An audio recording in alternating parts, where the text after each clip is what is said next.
Hello guys, maulang araw. Ang kasabihan ng mga Pinoy, empleyado kami, bagyo ka lang. Kaya ito, papasok ako sa malakas ng ulan at ang hangin. Hindi ako pwedeng mag-bike kasi sobrang lakas ng hangin. Kaya lakas ng ulan at hangin. Nalalambag yung Karina, kaya maglalakad na lang ako papunta sa aking trabaho. Hindi naman kami pinapababayaan ng company. Pwede naman mag-taxi. Kaso ang tanong kung may taxi, saka hindi namin alam kung saan makahanap ng taxi, kaya maglalakad na lang ako. Maaga pa naman. Oras alas 7, alas 8:30 pa naman yung pasok ko. Kaya lalakarin ko na lang para sa masa. TTS. Yan, lakas ng hangin. Hindi pwedeng motorin to kasi papasok pa lang yung bagyong Karina. Kaya malakas pa. Mas lalong lalakas pa mamaya. Yan ang sitwasyon. So ang kasabihan natin mga Pinoy guys, empleyado kami, bagyo ka lang. Kaya pasok pa rin tayo.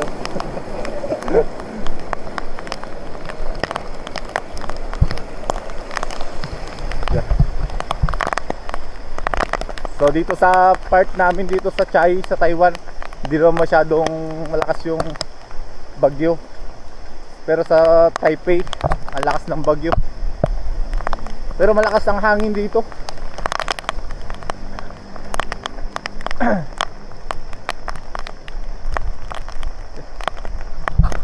Ang lakas ng hangin.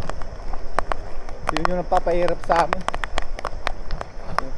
Mga puno na katumba-tumba na oh. Panigurado mamaya mas matindi yung dalang ulan. Kasi nasa gilid pa lang yung bagyo eh. Papasok pa lang dito sa Taiwan.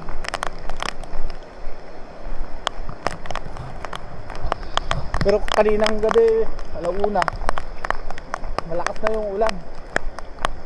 Sobrang lakas na. Bili muna ako ng pagkain. Kasi ang lakas ng ulan. Ang hangin talaga mapapahirap eh. Katumba-tumba na yung mga kan. Dito sa part namin dito guys, hindi nagbabaha, pero may ilang part naman dito sa Taiwan na bumaha na.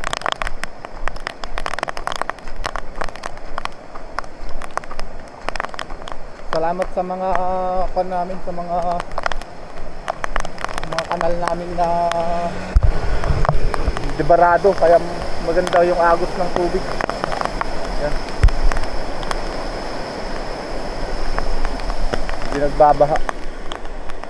Ay, yung e-bike nila natumba na rin.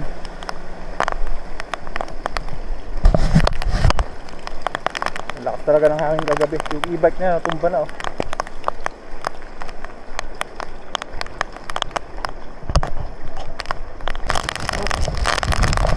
Oh yun, tapos sila bumili lang ng pagkain ko guys.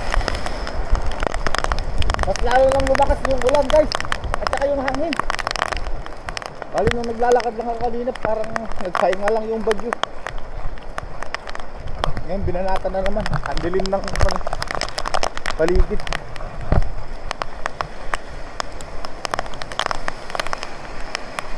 Yung iba sinusubok na nakamotor, na nakikita ko nakamotor. Pero madahan-dahan sila. Pero delikado guys, kasi yung hangin ang lakas. Ayun, tumba nga yung mga kon nila dyan, mga halaman. Saka yung e-bike. Ang lakas ng hangin. Saka yung hangin niya paiba-ibang direksyon, kaya pag nasa highway ka napakadelikado. Mga iilang nagbumotor. Usually dito sunod-sunod yung motor, pero ngayon iilan lang yung mga matatapang lang. Pero walang pasok ngayon. Deliklara ng Taiwan na walang pasok. Yan, natumba na rin yung kalo. Yun, may nagbike na rin dun. Bike na oh. Bike din sana ako, pero ang inaalala ko mamayang hapon, baka malakas yung pag-uwian, malakas yung ulan saka bagyo. Kaya nagkuhan na lang ako, naglakad na lang ako.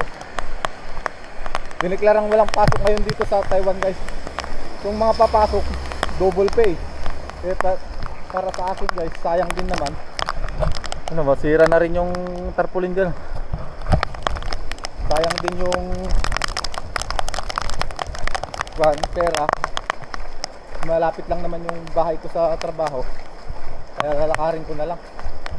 Although napakadelikado guys talaga. Pero ganyan talaga, sanay na sa hirap. Kung sakaling sana kanina, kung hindi ko kaya, hindi na ako papasok. Pero kaya pa naman. Sayang din naman, double pay ngayon. Eh wala masyadong OT ngayon sa company namin, kaya pag na to papatusin ko na. Ang lakas ng hangin, ang lakas talaga ng hangin.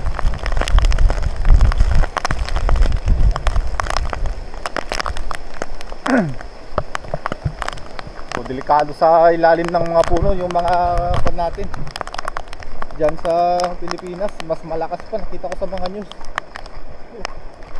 So sinasabi nating pray for the world, hindi lang sa isang bansa, hindi sa lahat ng bansa. Diba nagkakagera yung iba, na bumabagyo, nililindol, gunaw na yata yung mundo, naninigil na ang kalikasan.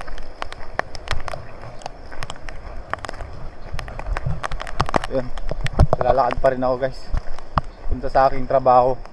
Medyo nasa 15 minutes pa siguro walking ko. Nagkatumba-tumba yung mga ay nagkakanyong pa. Alakas talaga ng hangin kagabi. Yung mga puno doon na bali yung mga sanga. Yun. Isa pa sa delikado kapag malakas yung hangin, babagsak na puno, hindi mo alam kung kailan.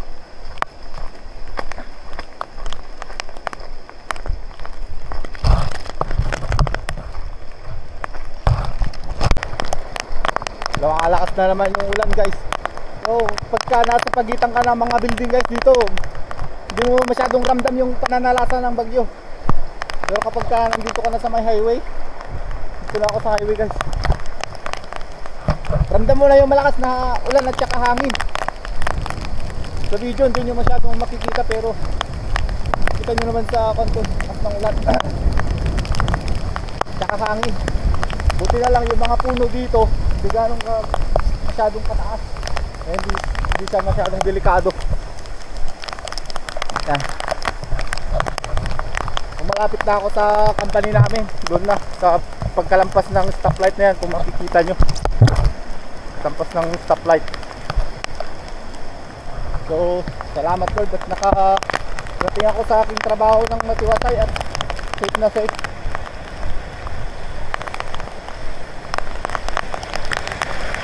So mamayang hapon siguro ito mananalasa ng malakas yung bagyo at pauwian na.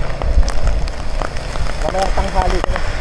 Kasi hindi pa naglandfall yung bagyo ngayon.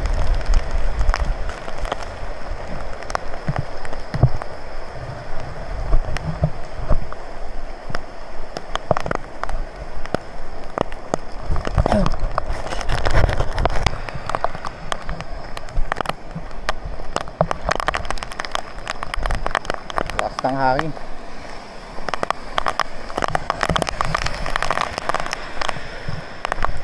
Kawawa yung mga tulad kong papasok pa, napipilitang pumasok. Dito na natin may papasok yung definition na bagyo ka lang, empleyado kami. So shout out sa mga natitibay na Pinoy na pumapasok pa rin kahit sa ganitong lakas ng bagyo. Salute ako sa inyo. So mag-ingat tayo at paalam na, dito na ako sa aking company. Mag-ingat tayo lahat. Pray and God bless. Bye bye. Papalakas na naman yung ulan guys at saka hangin. Kung maririnig nyo yung sipol ng hangin, malakas. Pagka paabante akong ganun, medyo tinutulak niya ako paatras. Malakas ng hangin. So yung ulan hindi masyadong malakas, kaso pagka sinabayan niya ng hangin, masakit sa mata.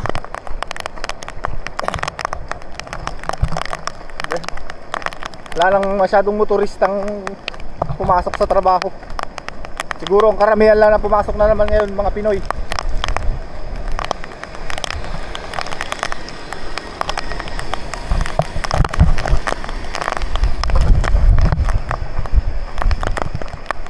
Dito na ako sa company. Yan.